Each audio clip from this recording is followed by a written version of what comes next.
ഇന്ന് നമ്മൾ റെഡിയാക്കി എടുക്കാൻ പോകുന്ന ഒരു പനീർ കറിയാണ് കേട്ടോ. ചപ്പാത്തിക്ക് വേണ്ടി റെഡിയാക്കി എടുക്കുന്നതാണ്. ഞാൻ ഒരു വ്യത്യസ്തമായിട്ടുള്ള ഒരു രീതിയിൽ ആണ് തയ്യാറാക്കിയെടുക്കുന്നത്. അപ്പോൾ നമ്മൾ സ്ഥിരം നമ്മുടെ ചപ്പാത്തി കറികളൊക്കെ ഒന്ന് മാറ്റി വെച്ചിട്ട് വല്ലപ്പോഴും ഒന്ന് റെഡിയാക്കി നോക്കാൻ വേണ്ടി പറ്റുന്ന ഒരു കറിയാണ്. നമ്മൾ ക്രീമൊക്കെ ചേർത്തിട്ടാണ് ഉണ്ടാക്കുന്നത്. ഇച്ചിരി റിച്ചായിട്ടുള്ളൊരു കറിയാണ്. കുട്ടികൾക്കൊക്കെ നന്നായിട്ട് ഇഷ്ടപ്പെടും. ഒത്തിരി ഹെൽത്തി ആണെന്നൊന്നും ഞാൻ അവകാശപ്പെടുന്നില്ല കേട്ടോ. പക്ഷേ വല്ലപ്പോഴൊക്കെ ഉണ്ടാക്കുന്നതിന് നല്ലതാണത്. അപ്പോൾ നമുക്ക് ഹെൽത്തി വേഷം വേണമെങ്കിൽ സ്കിംഡ് മിൽക്കും കൊണ്ടുള്ള പനീർ കിട്ടും കേട്ടോ. ഇത് ഞാൻ ടെസ്കോയിൽ നിന്ന് മേടിച്ച പനീറാണ്. അപ്പോൾ ചങ്കി പീസസ് ആയിട്ടുള്ള 200 ഗ്രാം ഒരു പാക്ക് വരുന്നതാണ്. ഞാൻ സാധാരണ പനീർ ഏഷ്യൻ ഷോറൂമിൽ നിന്നാണ് മേടിക്കാറ്. ഇത് ആദ്യമായിട്ടാണ് ടെസ്കോയിൽ നിന്ന് മേടിച്ചിട്ടോ. അപ്പോൾ അതിനൊരു നല്ല റിച്ച് ഫ്ലേവർ ഉള്ളതായിട്ട് എനിക്ക് തോന്നിട്ടോ. അപ്പോൾ ഇനി ഇവിടെ നിന്ന് മേടിക്കാൻ തീരുമാനിച്ചിരിക്കുകയാണ്. അപ്പോൾ നുറുക്കിയ പനീറും കിട്ടും, നുറുക്കാത്തതും കിട്ടും.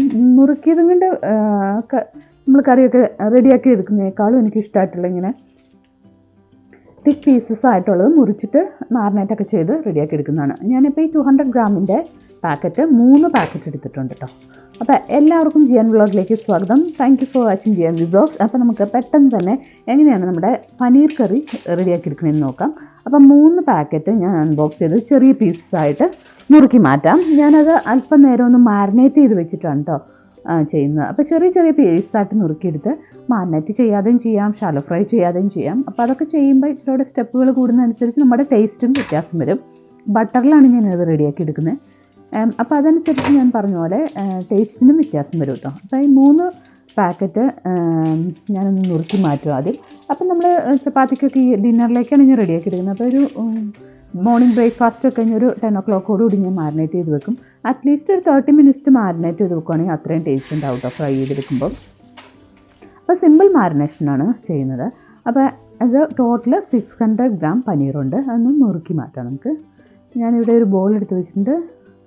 അപ്പോൾ ചെറിയ പീസസായിട്ട് നുറുക്കി മാറ്റിയിട്ട് മാരിനേറ്റ് ചെയ്ത് വെക്കാം. അപ്പോൾ അത് മാരിനേറ്റ് ചെയ്ത് നമുക്ക് എന്തൊക്കെയാണ് വെജിറ്റബിൾസ് വേണ്ടത് അതൊക്കെ ഒന്ന് കട്ട് ചെയ്ത് മാറ്റി റെഡിയാക്കി വെക്കുകയാണെങ്കിൽ ഈവനിങ്ങിൽ പിന്നെ കുക്ക് ചെയ്യേണ്ട സമയം മതി. അപ്പോൾ പെട്ടെന്ന് റെഡിയാക്കി എടുക്കാൻ പറ്റും. ഞാനൊരു റെഡ് ക്യാബേജ് തോരന് വേണ്ടി റെഡിയാക്കി വെച്ചിരിക്കുന്നതാണ് കേട്ടോ ഇവിടെ.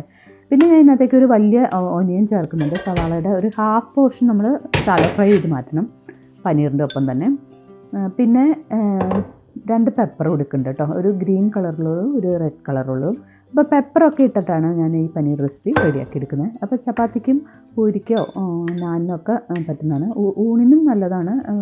നമ്മുടെ എന്താ പറയുക ബസ്മതി റൈസിനൊക്കെ നല്ല കോമ്പിനേഷനാണ്. അപ്പോൾ ഞാനിവിടെ ചപ്പാത്തിക്ക് വേണ്ടിയാണ് തയ്യാറാക്കുന്നത്. അപ്പോൾ നമ്മുടെ പനീർ കഷ്ണങ്ങളൊക്കെ ചെറുതായിട്ട് നുറുക്കിയിട്ട് നമ്മൾ മാറ്റിയൊരു ബോളിലേക്ക് ചേർത്ത് കൊടുക്കുന്നുണ്ട്. എനിക്ക് തോന്നുന്നത് ഞാൻ എടുത്ത് വെച്ചിരിക്കുന്ന ബോൾ അല്പം ചെറുതായിരിക്കും. നുറുക്കി നോക്കാം. അല്ലെങ്കിൽ ഒരു വലുതിലേക്ക് മാറ്റിയിട്ട് വേണം എനിക്കത് മാരിനേറ്റ് ചെയ്ത് വെക്കാൻ. അപ്പോൾ ഞാൻ ഇതെല്ലാം ഒന്ന് നുറുക്കി മാറ്റിയെടുത്തിട്ട് വരട്ടെ കേട്ടോ.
പനീർ കഷ്ണങ്ങളെല്ലാം നുറുക്കി മാറ്റി ഞാനൊരു വലിയ ബൗളിലേക്ക് മാറ്റി കൊടുത്തു കേട്ടോ.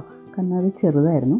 അപ്പോൾ അത് നുറുക്കി മാറ്റി. ഇനി ഞാൻ 2 പെപ്പർ എടുത്ത് വെച്ചിട്ടുണ്ട്, ഒരു ഒനിയൻ്റെ പകുതിയുണ്ട്, അത് നുറുക്കി മാറ്റാം. നമ്മുടെ ചില്ലി ചിക്കനൊക്കെ ഉണ്ടാക്കുന്ന ആ ഒരു ചതുര കഷ്ണങ്ങളായിട്ടാണ് എല്ലാം നുറുക്കിയെടുക്കേണ്ടത്. നോക്കൂ, അപ്പോൾ ഒരു റെഡും ഒരു ഗ്രീനും പിന്നെ ഒരു ഹാഫ് ഒനിയനും ഉണ്ട്. അപ്പോൾ ആ പെപ്പറിൻ്റെ ഫ്ലഷ് മാത്രം നുറുക്കി മാറ്റാം. നമ്മുടെ ചുവപ്പ് കളറും ഗ്രീൻ കളറും മാത്രം. മറ്റേ അകത്തുള്ള വൈറ്റ് ഭാഗങ്ങളും കുരുവൊന്നും സാധാരണ ചേർക്കാറില്ല കേട്ടോ, അപ്പോൾ അതിനൊരു ടേസ്റ്റ് വ്യത്യാസം വരും. അപ്പോൾ റെഡ് ഫ്ലഷ് മാത്രം നുറുക്കി മാറ്റാം. എന്നിട്ട് ഇത് നല്ല ചതുര കഷ്ണങ്ങളായിട്ട് ചില്ലി ചിക്കനൊക്കെ നുറുക്കുന്ന ആ രീതിയിൽ നുറുക്കി മാറ്റണം. അപ്പോൾ ഇത് ആദ്യം ഒന്ന് നുറുക്കിയിട്ട് വരട്ടെ കേട്ടോ. അപ്പോൾ ഒനിയൻ മുറിക്കുമ്പോഴും അതുപോലെ തന്നെ ഇച്ചിരി വലുപ്പമുള്ള ചതുര കഷ്ണമായി നുറുക്കി അതിൻ്റെ അല്ലികൾ വെടുത്തി മാറ്റിയെടുക്കണം. അപ്പോൾ നമ്മുടെ പനീർ ഒന്ന് ഷാലോ ഫ്രൈ ചെയ്ത് കഴിയുമ്പോൾ ഞാൻ ഈ ഒനിയനും ഈ പെപ്പറും അതിൽ തന്നെ ഇട്ടിട്ട് ഒന്ന് ഷാലോ ഫ്രൈ ചെയ്ത് മാറ്റുന്നുണ്ട് കേട്ടോ. അപ്പോൾ ഇത് നമുക്ക് ഞാൻ നുറുക്കി മാറ്റിയിട്ട് വരട്ടെ.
അപ്പോൾ നമ്മുടെ ഒനിയനും പെപ്പറും എല്ലാം നുറുക്കി മാറ്റി റെഡിയാക്കി വെച്ചു.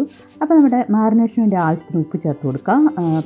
നമ്മുടെ പനീർ കഷ്ണങ്ങളിലേക്ക് പിന്നെ മഞ്ഞൾപ്പൊടിയാണ് ചേർത്ത് കൊടുക്കുന്നത്. ഞാനൊരു 3/4 ടീസ്പൂൺ മഞ്ഞൾപ്പൊടി ചേർക്കുന്നുണ്ട്. കുറച്ചൊക്കെ നമ്മൾ ഫ്രൈ ചെയ്യുമ്പോൾ എണ്ണയിൽ പോകും.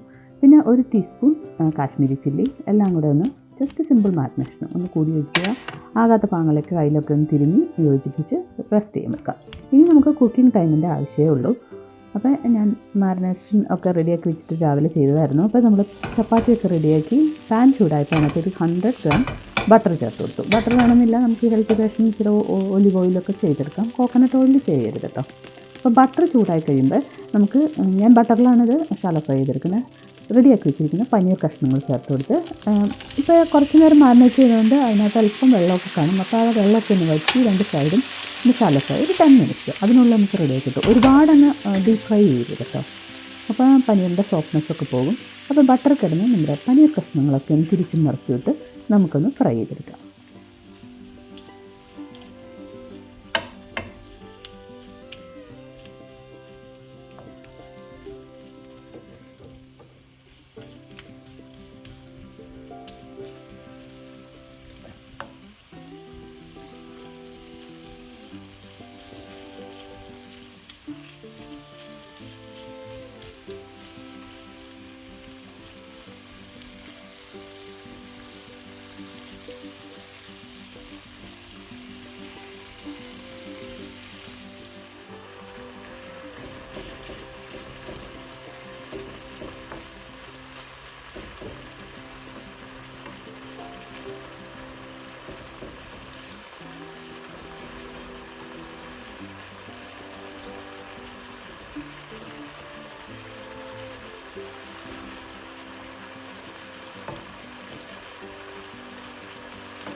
അപ്പോൾ പനീർ ഏകദേശമായിട്ട് ഇനി നമുക്ക് ഒരു ബൗളിലേക്ക് മാറ്റാം. നമ്മൾ മാറിനേറ്റ് ചെയ്ത് സെയിം ബൗളിലേക്ക് തന്നെ മാറ്റി സെയിം പാനിൽ അല്പം ഒലിവ് ഓയിൽ ചേർത്തിട്ട് അപ്പോൾ നമ്മുടെ ബട്ടർ എല്ലാം നമ്മുടെ പനീർ കഷ്ണങ്ങളിൽ അബ്സോർബായി പോയി. അപ്പോൾ അല്പം ഒലിവ് ഓയിൽ ചേർത്തിട്ട് ഞാൻ ഒലിവ് ഓയിലും ബട്ടറും മിക്സ് ചെയ്തിട്ടാണ് കറി റെഡിയാക്കി എടുക്കുന്നത്. നമ്മുടെ അരിഞ്ഞ് വെച്ചിരിക്കുന്ന വെജീസ് ചേർത്ത് കൊടുത്തു, ഒലിയും ബട്ടർ ചേർത്ത് അതിലല്പം ആവശ്യത്തിന് ചേർത്ത് ഇതും അതുപോലെ തന്നെ ശാല ഫ്രൈ ചെയ്തെടുക്കുക. ഒരു 5 to 10 minutes അത്ര മതി, ഒരുപാടങ്ങ് വാടി പോകരുത്. അപ്പോൾ ഒന്ന് ഫ്രൈ ചെയ്ത് മാറ്റാം. അതാണ് അടുത്ത സ്റ്റെപ്പ്. അതും കൂടെ മാറ്റി കഴിഞ്ഞിട്ട് നമുക്ക് ഈ സെയിം പാനിൽ തന്നെയാണ് ഞാൻ കറി റെഡിയാക്കി എടുക്കുന്നത്. നമുക്ക് ഒരുപാട് പാത്രങ്ങളുടെ ഒന്നും ആവശ്യമില്ല. ടൈം പ്രോസസ്സ് ഞാൻ നടന്നുകൊണ്ടിരിക്കുകയാണ്. അപ്പോൾ ഇതും കൂടെ ഒന്ന് ഫ്രൈ ചെയ്തിട്ട് നമ്മൾ ആ പെപ്പർ പനീർ മാറ്റി വെച്ചിരിക്കുന്ന സെയിം ബോളിലേക്ക് ചേർത്ത് കൊടുക്കുക. അത് മതി. ഒന്ന് പയ്യെ വാടിച്ചിട്ടുണ്ട് അതിനകത്തേക്ക് മാറ്റി ഇനി ആ സെയിം പാൻ തന്നെ ഒന്നിട്ട് വെക്കുക. പെപ്പറും ഒനിയനൊക്കെ ഒന്ന് വാടി കിട്ടിയിട്ടുണ്ട്. അപ്പോൾ അതിനകത്തേക്ക് മാറ്റിയിട്ട് നമുക്ക് ആ പാൻ ചൂടായി കഴിഞ്ഞ് ഇനി അതിനകത്ത് അല്പം ഒലിവ് ഓയിൽ ഒഴിക്കണം കേട്ടോ. കോക്കനട്ട് ഓയിൽ ചേർക്കാതിരിക്കണമായിരിക്കും കേട്ടോ. ഒരു നോർത്ത് ഇന്ത്യൻ ഫ്ലേവർ കിട്ടാൻ ഞാൻ നല്ല ജീരകമാണ് പൊടിക്കുന്നത്. അപ്പോൾ ബാക്കിയത്തെ സവാള ഒരു 2 വലിയ അല്ലി വെളുത്തുള്ളിയും റെഡിയാക്കി വെച്ചിട്ടുണ്ട് ഞാൻ. അപ്പോൾ അതിനകത്തേക്ക് ഒരു 2 ടേബിൾ സ്പൂണോളം ഒലിവ് ഓയിൽ ചേർത്ത് കൊടുക്കാം. ഓയിലൊന്ന് ചൂടായി കഴിയുമ്പോൾ നമുക്ക് നല്ല ജീരകം ചേർത്ത് പൊട്ടിക്കാം. 1 ടീസ്പൂണോളം ചേർക്കാത്ത നല്ല ജീരകം, അതിൻ്റെ ഒരു ഫ്ലേവർ മുന്നോട്ട് നിൽക്കുന്നത് നല്ലതായിരിക്കും കറിക്ക്. അപ്പോൾ ജീരകം പൊട്ടിക്കഴിയുമ്പോൾ നമുക്ക് സവാളയും വെളുത്തുള്ളിയൊക്കെ ചേർത്തിട്ടൊന്ന് വഴറ്റിയെടുക്കാം. അപ്പോൾ ഞാനൊരു അല്പോടെ നല്ല ജീരകം ചേർക്കും, 1 ടീസ്പൂൺ ചേർക്കുന്നുണ്ട് ടോട്ടൽ. നല്ല ജീരകം ഒന്ന് പൊട്ടിക്കഴിയുമ്പോൾ നമുക്ക് ആദ്യം വെളുത്തുള്ളി അരിഞ്ഞ് വെച്ചിരിക്കുന്നത് ചേർത്ത് കൊടുക്കണം.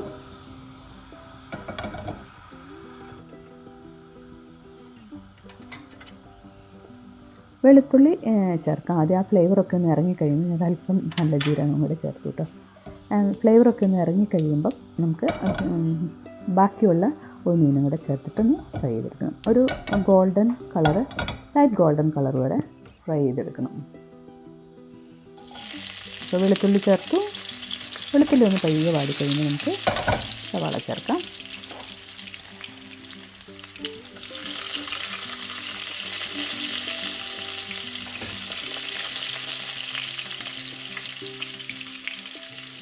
നല്ല മണമാണ് കേട്ടോ വരുന്നത്. നമ്മളിതെല്ലാം ഫ്രൈ ചെയ്തതിൻ്റെ ആ മണവും ജീരകത്തിൻ്റെയും വെളുത്തുള്ളിയുടെയൊക്കെ മണം. അപ്പോൾ ബാക്കിത്തെ ഒന്നിനും കൂടെ ചേർത്ത് നന്നായിട്ടൊന്ന് ഫ്രൈ ചെയ്തെടുക്കാം.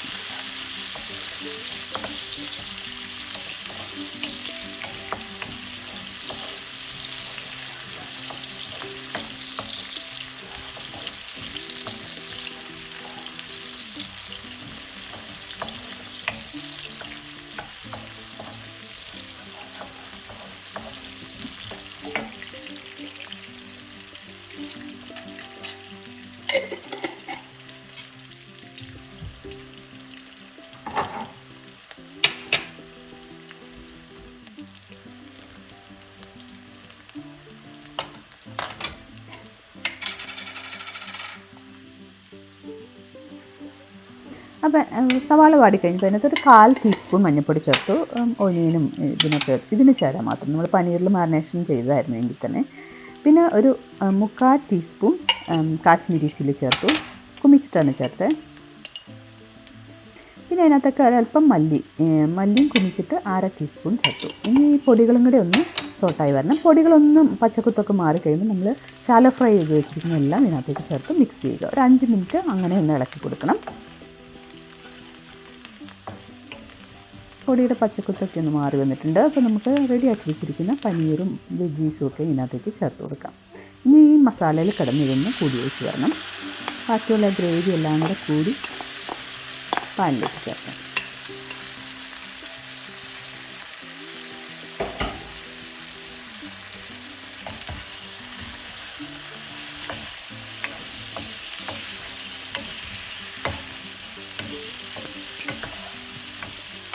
അപ്പോൾ ഇതൊന്ന് ഇളക്കി യോജിപ്പിക്കാം ഒരു 5 മിനിറ്റ്. നമ്മൾ ആ ബോൾ ഇത് മാറ്റി വെച്ചിട്ടുണ്ടെങ്കിൽ ഒരു ചെറിയ ചൂടുവെള്ളം ഒരു 1/4 കപ്പോട് ചേർത്തിട്ട് ഇതിനകത്തേക്ക് യോജിപ്പിച്ച് കൊടുക്കാം കേട്ടോ നമുക്ക്.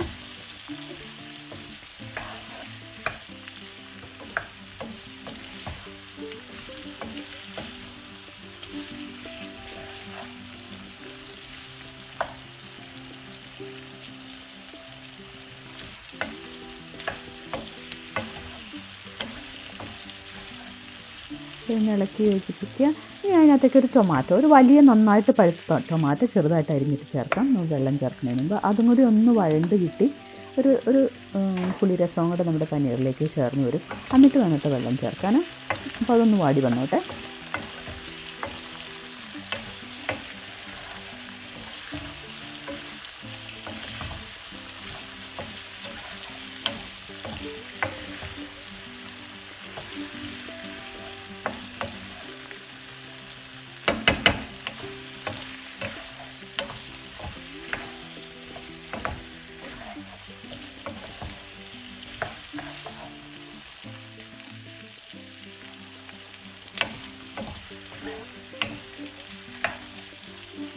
അപ്പോൾ തക്കാളിയൊക്കെ ഒന്ന് വഴണ്ടി ചേർന്നു. അപ്പോൾ ഞാൻ ബൗളിലേക്ക് ഒരു 1/4 കപ്പ് ചൂടുവെള്ളവും കൂടെ ചേർത്തിട്ട് അതും കൂടെ ചേർത്ത് കൊടുക്കുക. അപ്പോൾ ബാക്കിയുള്ള ഗ്രേവി അതിനകത്ത് എല്ലാം കൂടെ നമ്മുടെ പനീർ കറിയിലേക്ക് ചേർന്നോളൂ.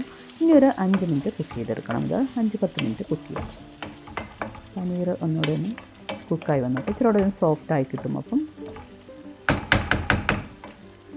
പെട്ടെന്ന് തന്നെ റെഡിയാക്കി എടുക്കാം. ഒരുപാട് ഇതെല്ലാം ഒന്ന് റെഡിയാക്കി വെച്ചാൽ മതി. മസാല ഫ്രൈ ചെയ്തെടുക്കേണ്ട താമസമേ ഉള്ളൂ. അപ്പോൾ ഉപ്പൊക്കെ ഒന്ന് നോക്കാം, വേണമെങ്കിൽ ചേർത്ത് കൊടുക്കാം. അപ്പോൾ ഈ വെള്ളം ഒന്ന് വറ്റി കിട്ടണം. ഞാൻ ഒരുപാട് ഗ്രേവിയിലല്ല കേട്ടോ നമ്മുടെ പനീർ കറി റെഡിയാക്കി എടുക്കുന്നത്. ഞാൻ പറഞ്ഞല്ലോ, ഇനി നമുക്ക് ഇതിനകത്ത് ക്രീംസൊക്കെ വെള്ളമൊക്കെ വറ്റി നന്നായിട്ട് കുക്കായി. ഇപ്പം വെജീസും കുക്കായി. അപ്പോൾ ഞാൻ ഇവിടെ ഡബിൾ ക്രീമാണ് ചേർക്കുന്നത്. നല്ല തിക്കായിട്ടുള്ള 200 ml ചേർത്ത് കൊടുക്കാം. അപ്പോൾ തീ ഓഫ് ചെയ്തിട്ട് വേണമെങ്കിൽ ചേർക്കാം, അല്ലെങ്കിൽ ജസ്റ്റ് ഒന്ന് തിള വന്നാൽ മതി. പിന്നെ ഒരുപാടിട്ട് തിളപ്പിക്കേണ്ട ആവശ്യമില്ല. അപ്പോൾ നല്ല കുറുകിയ തിക്കായിട്ടുള്ള പനീർ കറി റെഡിയായി കിട്ടും നമുക്ക്. അപ്പോൾ നമ്മുടെ തിക്കായിട്ടുള്ള നമ്മുടെ ഡബിൾ ക്രീം ചേർത്ത് കൊടുത്ത് 200 ml ഉണ്ട്. അത് ചേർത്തിട്ടൊന്ന് ഇളക്കി യോജിപ്പിക്കാം. നമ്മുടെ കറിയുടെ കളറേ മാറി നല്ല തിക്ക് ക്രീമി റിച്ച് കറിയായി മാറിക്കഴിഞ്ഞു. ടേസ്റ്റ് ചെയ്ത് നോക്കാം. നല്ല സൂപ്പർ ടേസ്റ്റാണ് കേട്ടോ. നിങ്ങൾ ഇതുവരെ റെഡി ആക്കിയിട്ടില്ലെങ്കിൽ തീർച്ചയായിട്ടും ട്രൈ ചെയ്യേണ്ട ഒരു ഡിഷാണ്. കുട്ടികൾക്ക് ഭയങ്കര ഇഷ്ടമാണ് ഇവിടെ. അപ്പം ഞാൻ കറി ഓഫാക്കുന്നതിന് മുമ്പ് കസ്തൂരി മേത്തിയുടെ ഇല കൈ കൊണ്ട് ഞരടിയിൽ അല്പം ചേർത്ത് കൊടുക്കുക. അതൊരു നല്ല ഫ്ലേവർ കൊടുക്കും. എൻ്റെ കയ്യിൽ മല്ലിയില ഇരിപ്പില്ല. മല്ലിയില ഉണ്ടെങ്കിൽ മല്ലിയില ധാരാളമായിട്ട് വിതറുക. അപ്പോൾ അതിന് ഒരു ഫ്ലേവർ ഉണ്ടാവും.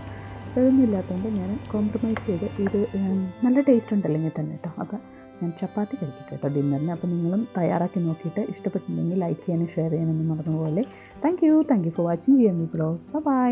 പുതിയൊരു റെസിപ്പിയായിട്ട് ഞാൻ ഉടനടി വരുന്നതായിരിക്കും. Thank you. ബൈ.